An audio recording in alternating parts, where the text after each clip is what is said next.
Olá, pessoal! Hoje eu tô aqui com uma pessoa muito especial. Faz muito tempo que eu não te vejo, né, Heloísa? Muito tempo, desde os tempos que você estava aqui em Santos, né? E hoje eu convidei a Heloísa, quero te agradecer aí por ter aceito o meu convite, né, para a gente bater um papo aqui sobre as relações, os relacionamentos tóxicos, né, umas coisas que a gente anda vendo hoje por aí na mídia, né? Então eu trouxe essa convidada especial, Heloísa, psicóloga, mas aí se apresente, Heloísa, fala um pouquinho de você para as pessoas conhecerem. Quem é a Heloísa? Olá a todos, eu me chamo Heloísa, eu sou psicóloga clínica. Atualmente eu estou em São Paulo, né? Me mudei para São Paulo para trabalhar. Eu atendo em clínica particular, convênios e também em ambulatório, de segunda a sexta. Hum, legal, Heloísa. Então, você atendendo aí em clínicas, em ambulatórios, você deve estar bem acostumada a ver, né, o que está acontecendo aí nesse momento tão crítico, né, que tem afetado tantas pessoas. Eu não sei, você tem alguma noção, assim, houve um crescimento da procura pela ajuda de atendimento psicológico nos últimos tempos? O que você acha sobre isso? Eu até agradeço muito pela oportunidade, para mim é uma honra estar aqui. Houve sim, especialmente com crianças, né? Mas eu costumo separar em atendimentos que vieram pela pandemia e pacientes que já tinham coisas para tratar antes, mas que pela pandemia realmente viram a necessidade de procurar ajuda. Então, realmente teve uma procura, está tendo uma procura bem maior nesse sentido. Nossa, que interessante, por crianças, né? Puxa, Sim. você atende desde criança a adultos? Atendo criança, adolescente, até terceira idade. Ah, interessante, interessante. Ô, Heloísa, mas eu queria bater um papo com você sobre relações não saudáveis, vamos dizer assim, as famosas relações tóxicas, né? Porque, assim, muitas vezes as pessoas estão se relacionando, estão vivendo com pessoas, estão infelizes, né? Estão vivendo um problema. Como é que você tem para falar para a gente, assim? Como é que a gente identifica esse tipo de relação? Fala um pouquinho para a gente sobre isso. Existem vários tipos. Eu acabo pegando uma cartela bem ampla por atender várias faixas etárias. Então, tem desde o casal de namorados até pessoas que são casadas há anos, até relação de mãe, filha ou pai e filho. Então, quando a gente fala em relacionamentos abusivos ou até relacionamentos tóxicos que são parecidos, a gente está falando de um relacionamento, seja ele qual for, em que há um desequilíbrio entre o casal, entre as duas pessoas ali. Então, você tem uma pessoa que detém o poder da relação, digamos assim, geralmente de um jeito não muito bacana ou extremamente horroroso, em detrimento da segunda parte, que é a que geralmente sofre mais, né? E infelizmente as pessoas elas até acabam pedindo ajuda quando passam para questões de violência física ou verbal. Mas existem outras que antecedem, né? Então, até você mencionou, né? Como é que eu me dou conta de que eu estou em um relacionamento abusivo? Eu acho que diria que é um pouquinho mais fácil quando é relacionamento amoroso, né? Porque tem alguns sinais que o homem ou a mulher dão, e aí cabe muito da pessoa manter os pés no chão. O conselho que eu sempre dou é manter os pés no chão, porque, em especial, relacionamentos amorosos, você pode ter, não que seja sempre, não é via de regra, mas você pode ter uma pessoa que ela tem uma característica narcisista. Uhum. Então, é aquela pessoa que sabe seduzir, ela tem aquele carisma muito grande, que a pessoa, né, que eu não vou chamar de vítima, mas a pessoa em si acaba entregando o coração, abrindo o coração, e aí depois não sabe como sair dessa situação. Porque depois que a pessoa viu que ela conquistou a confiança, conquistou o amor, né, do companheiro, da companheira, aí que os problemas começam, né? Então aí começa o controle, começa a manipulação.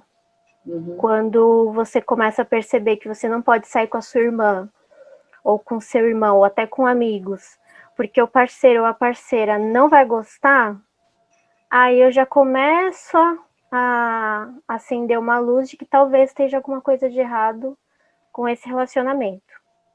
É interessante, né, Heloísa? Você sabe que eu tenho uma história na minha família. Eu posso falar porque ela já morreu, essa pessoa, sabe? E assim, depois que ela morreu, é que eu me dei conta, que eu comecei a. Aliás, eu comecei a pensar isso quando eu vi um podcast teu, você falando sobre o narcisismo. E aí eu comecei a analisar e todos os pontos batiam com o dessa pessoa. E as relações que ela trazia não eram nem relações de esposa, de marido, nada disso. Ela também envolvia as familiares, né? Filho, parentes, mas ela trazia muito as pessoas, tinham poder de persuadir as pessoas para que elas viessem para ela, principalmente as pessoas mais vulneráveis, que estavam com algum tipo de dificuldade. Então, ela estendia a mão para essas pessoas ficavam gratas a ela, e a partir daí ela começava um processo de humilhação, olha, eram coisas absurdas, né? E assim, e eu não entendia muito aquilo, né? Falei assim, como é que pode, né? Por que essa pessoa está fazendo isso, né? Até em trabalhos voluntários, inclusive. Ela buscava mesmo isso. Então, ela, aos olhos de muita gente, era uma pessoa boníssima, porque ajudava e realmente ajudava. Porém, era um preço muito alto que se pagava por essa ajuda, entendeu? Você percebe que começam de forma sutis, e aí no começo a gente tem essa tendência, né? De falar, não, mas acho que é coisa da minha cabeça, não é nada. E isso vai levando a uma crescente em que realmente a pessoa, né, o outro lado, se sente tão seguro que aí começa realmente a mostrar talvez quem ela realmente é. O que eu gosto de frisar é que quando a gente fala, principalmente em relacionamento abusivo, ou até quando a gente percebe que o companheiro ou a companheira tem uma personalidade, né, narcisista, às vezes até sádica, a gente não está colocando um juízo de caráter. Então, pode ser sim uma pessoa que se dá bem com a comunidade, faça trabalhos voluntários e que trate horrível as pessoas. E que tenha essa necessidade de estar sempre no controle, de saber que as pessoas em volta dela, ninguém vai questionar o que ela está fazendo. Então, é aquela áurea de superioridade, muitas vezes, que quem está ali por perto acaba percebendo, às vezes, até um pouco demorado um tempo, né? Então, tem que sempre ter os pés no chão. Viu que aquela pessoa tem uns comportamentos incoerentes, talvez não seria nem se afastar, nem nada disso. Mas não dá tanta base, sabe? Tanto poder. Mas é difícil, porque essas pessoas sabem como, né? Fazer isso, né? E a gente viu que assim, o pessoal está comentando, e lógico, a gente não tem base nenhuma para falar isso, né? Mas nos reality shows, agora mesmo, né? A gente está com um reality show aí em que houve muito essa análise, né? Da pessoa, né? Por a pessoa estar lá e a pessoa ser envolvente, a pessoa ter o poder, né? Por ser famoso, né? E aí exigir, né? Aí que como se fosse um ser superior a ponto de humilhar o outro, quase destruindo, né? O ser humano, destruindo assim totalmente um outro ser humano. Então isso é uma coisa bem perceptível, né? Que eu acho que quando a gente observa, né, é como você está olhando aí a casa dentro da casa do outro, né? Para quem está fora é fácil falar, né? E eu acredito que abriu luz para muitas pessoas, né, que olharam e falaram, nossa, eu conheço fulano, ele é meio assim, ou ele age igual, sabe? É. Então, nesse sentido, foi até que bom, Uhum. porque a gente começa a se questionar muito. Eu, infelizmente, acabo pegando muitas filhas que têm mães nesse relacionamento abusivo. E é muito difícil, porque você se dá conta de que talvez a sua mãe, por exemplo, tenha todas essas características negativas. Não é um processo fácil. O que eu recomendo é que procure sempre uma ajuda de alguém de confiança, mas, se possível, inicie terapia. Porque, na realidade, se a gente for falar de personalidades narcisistas, a grande maioria é puramente autoafirmação. No íntimo, são pessoas carentes, inseguras, que não lidam muito bem com esses traços, então elas querem supercompensar com aquilo que elas acreditam que são pontos positivos. Entendi. E geralmente quem está em volta é que você falou, né? É difícil a gente ver, então as pessoas que estão em volta começam realmente a reforçar isso, né? Então essa pessoa ela começa a ter um perfil de liderança, um perfil de manipular, talvez até para o bem, mas um perfil de manipulação. Então isso vai criando nessa pessoa um sentimento de que ela é toda poderosa. Até o momento em que alguma coisa não sai do jeito que ela quer, que ela percebe que ela não vai conseguir, seja controlar o filho, a filha, ou o parceiro ou parceira, e aí muitos começam a ficar, tem explosões de raiva, irritação, não lidam muito bem com rejeição, e aí por aí vai. Aí a gente vai ficar umas 3 horas falando. Exato. Não, você estava falando, eu estava relacionando assim, eu trabalho com análise de perfil comportamental, que é uma análise que a gente faz para que a pessoa, para ter a pessoa, uma dos objetivos é quando você vai abrir uma vaga de contratação, você fazer essa análise de perfil.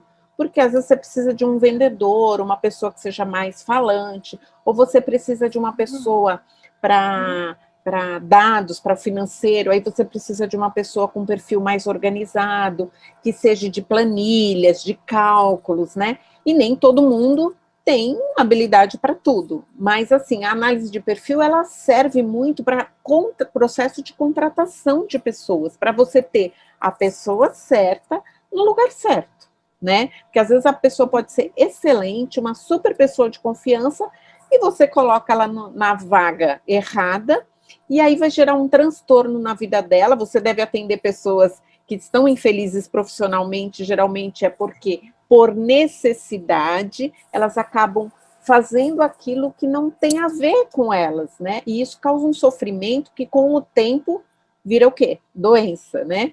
Aí precisa realmente do acompanhamento para esclarecer. E aí, você falando isso, me ocorreu o seguinte: dentro desses testes de perfis, existe um perfil de pessoa específica, que é aquela pessoa que gosta de agradar todo mundo, que não gosta de dizer não. Sabe aquela pessoa que fica sobrecarregada porque ela não diz não para o outro, né? Ela tem isso. E é da personalidade dela, não tem nada de errado, nem bom nem ruim. Todos os perfis têm pontos fortes e pontos que não são tão bons. Todos nós somos assim, né? E aí eu fico pensando assim, essas pessoas com esse tipo de transtorno de personalidade, de narcisista, é incrível como elas conseguem dominar. Por isso eu acho que elas já têm essa instintivamente isso, né? De captar essas pessoas que têm esse perfil, né? Porque muitas vezes você vê que não é todo mundo que se propõe a se submete a algum tipo de tratamento, assim, né? Sim, correto. Mas existem pessoas que se submetem. Por quê? E nem se dão conta. não se dão conta, porque é da personalidade dela, né? Só que Exatamente. o que acontece com o passar do tempo, né? Isso se torna uma doença, né? Como profissionalmente um chefe narcisista pode humilhar, pode trazer, a gente vê agora aí as questões de assédio moral, né? Quem é que assedia moralmente alguém, né? Qual o objetivo? O objetivo é que a pessoa seja produtiva, que dê resultado? Não tem coerência, né? Hoje em É dia. muito mais algo dela, né? Porque um chefe que precisa humilhar os funcionários está dizendo mais dele próprio do que dos funcionários, né? Exatamente, acho que você falou tudo. Exatamente, exatamente. Então, assim, quando alguém vem falar de alguém, dependendo da forma que for, você já sabe quem é essa pessoa, né? Eu observo muito isso, né? Quando você fala de alguém, você fala mais de você do que do outro. Exatamente. Então você perceba que, vou até entrar um pouquinho, eu falei anteriormente sobre autoafirmação. Então a raiz é que todos nós temos as nossas inseguranças. A diferença é que tem pessoas que aceitam e tentam trabalhar isso, e tem outras que não aceitam de jeito nenhum, de uma forma bem inconsciente, e aí elas colocam toda essa insegurança com uma capa com autoconfiança, superioridade, de, né, tudo que elas acham que elas deveriam ter no lugar. Então você imagina que uma pessoa com essa característica vê outra que aceita bem a insegurança dela e que até aparenta, porque esse é o tipo de coisa que a gente percebe, mesmo quem não estuda, Uhum. não vai suportar, porque de certa forma ela está se vendo no outro, É, né? Então é bem complicado, é uma relação bem complicada, sim. é verdade. Ô, Elô, e me fala uma coisa, o que fazer? Como se desvencilhar? Você já deu algumas dicas aí de como deve se proceder, mas como se desvencilhar? O que você acha? Manter os pés no chão, sempre, e nunca deixar de fazer as suas coisas por ninguém. Porque uma coisa que acontece em qualquer tipo de relacionamento é quando a pessoa chega para você e fala: olha, você escolhe, ou isso ou eu. Ou eu não quero você fazendo tal coisa, ou eu não quero você falando. Quando você perceber que tem um nível aí de controle, mesmo que a princípio seja para o seu bem, Uhum. aí tem alguma coisa, sabe? Porque às vezes, por exemplo, eu não gosto que você fume. Eu acho que isso faz mal para sua saúde. A gente vai olhar e falar assim, caramba, tá se importando comigo, né? Mas não é. Nós nós somos adultos. Então, parceiro, parceira, mãe, pai, ele tem que respeitar. Sim. Né? A diferença entre você estar lá ajudando e você querer determinar como a pessoa tem que agir. Uhum. Né? Então, mesmo quando é para o bem, sempre levantar ali um ponto de alerta do tipo, será que não está querendo me controlar demais? Uhum.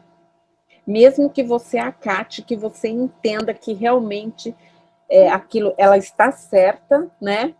Observar Sim. isso é importante, né? Porque você cede, cede, cede. E outra coisa também, a gente só aprende com as nossas experiências. Não adianta eu falar da minha experiência, Elô, você tem que ir por esse caminho, ou você me dizer, o seu caminho é esse.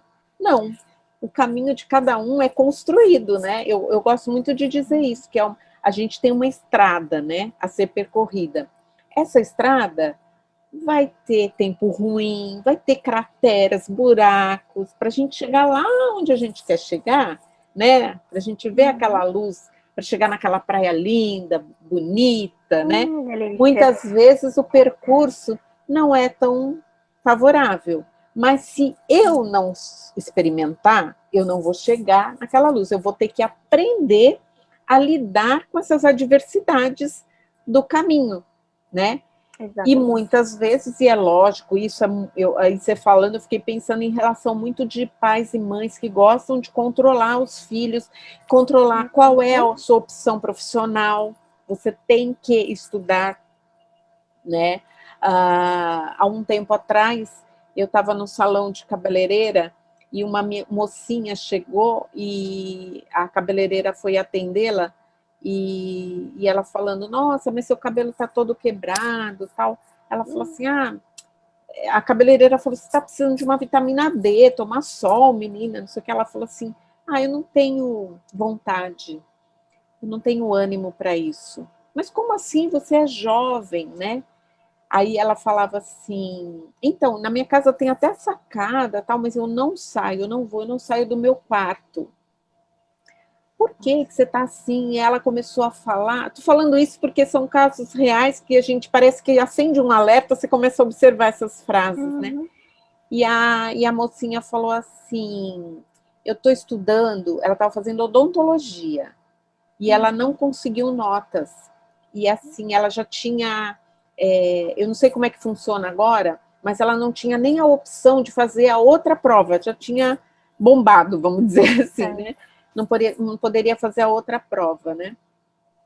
E aí por que ela estava nessa situação? Não é porque ela tirou nota, porque ela falou assim, eu estudo, mas eu não consigo tirar nota.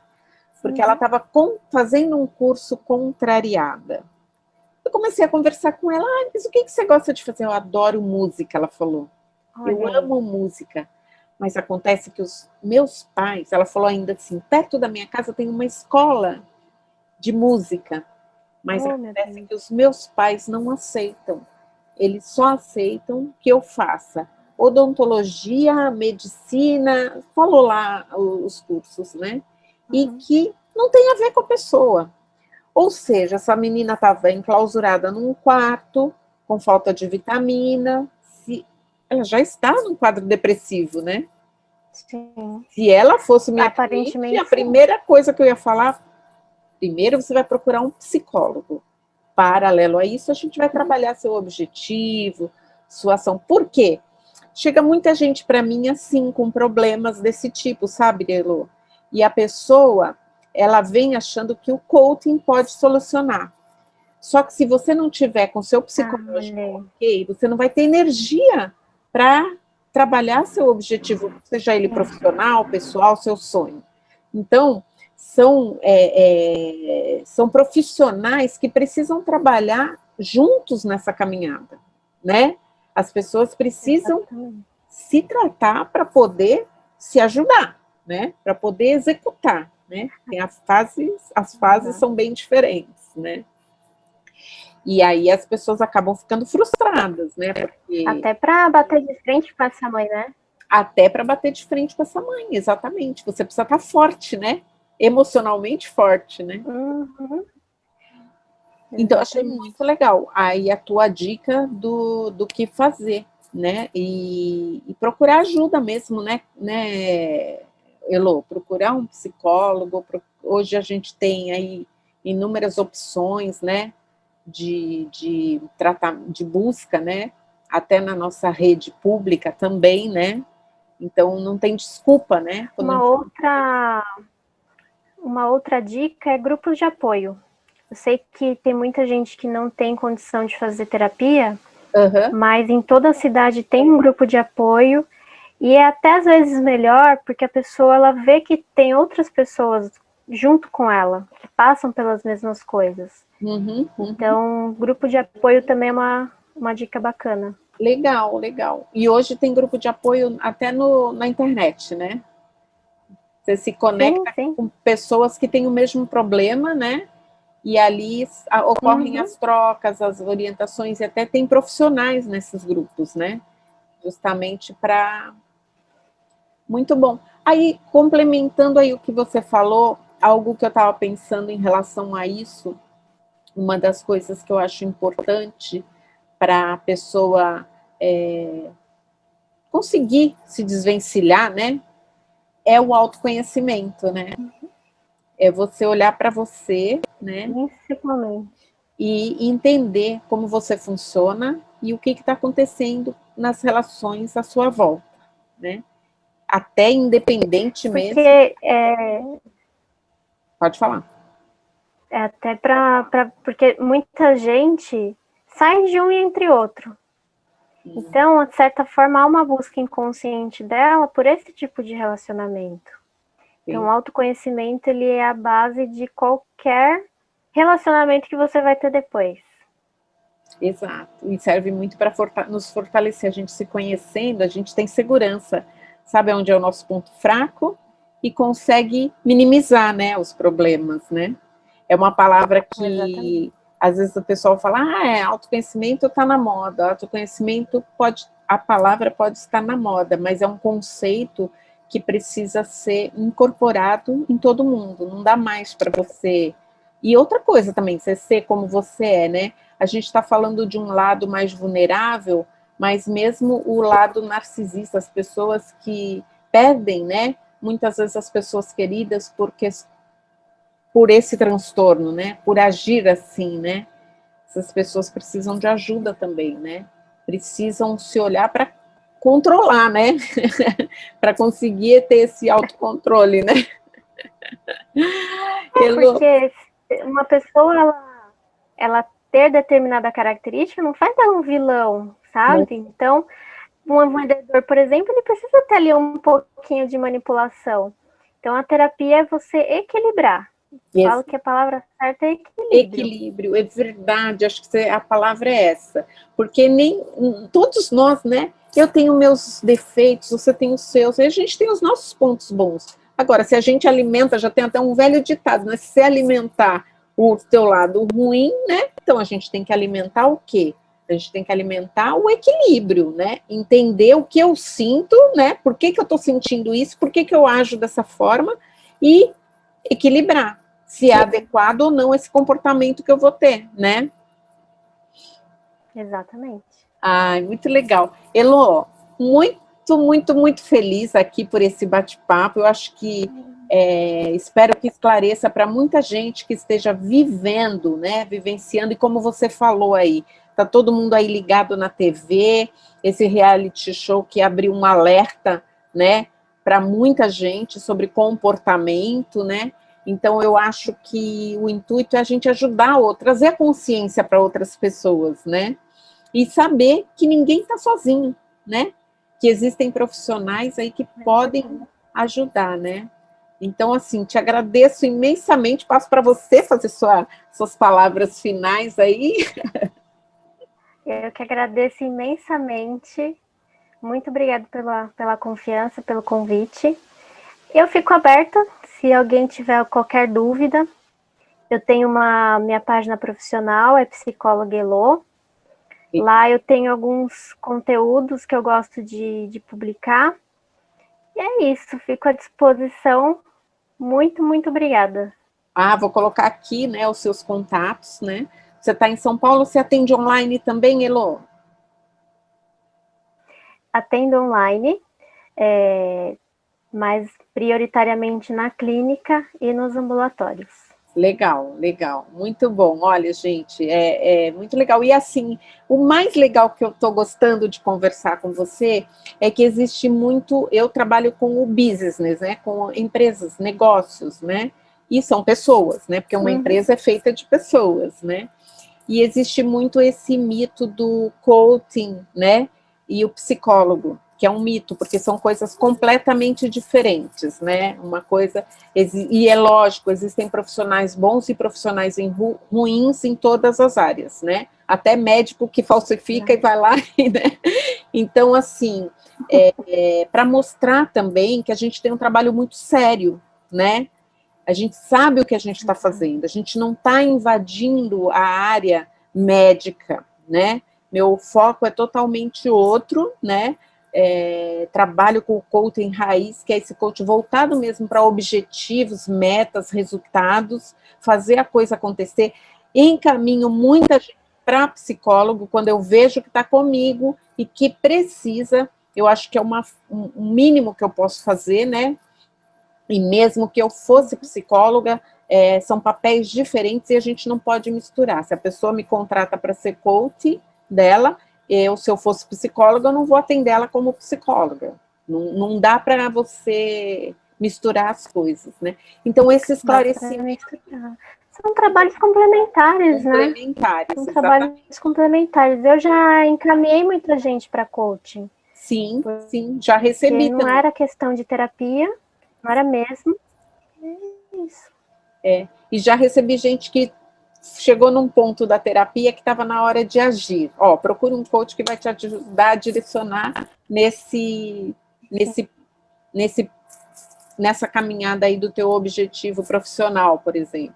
E isso é muito comum também, né? Então, acho que a gente vem agregar, né, para o ser, né? A gente quer um ser feliz, né? Todo mundo, né? A gente quer as pessoas felizes. Então, eu te agradeço, assim, imensamente, adorei esse bate-papo e espero que ajude muita gente que esteja aí assistindo e Espero também. né, até a próxima entrevista.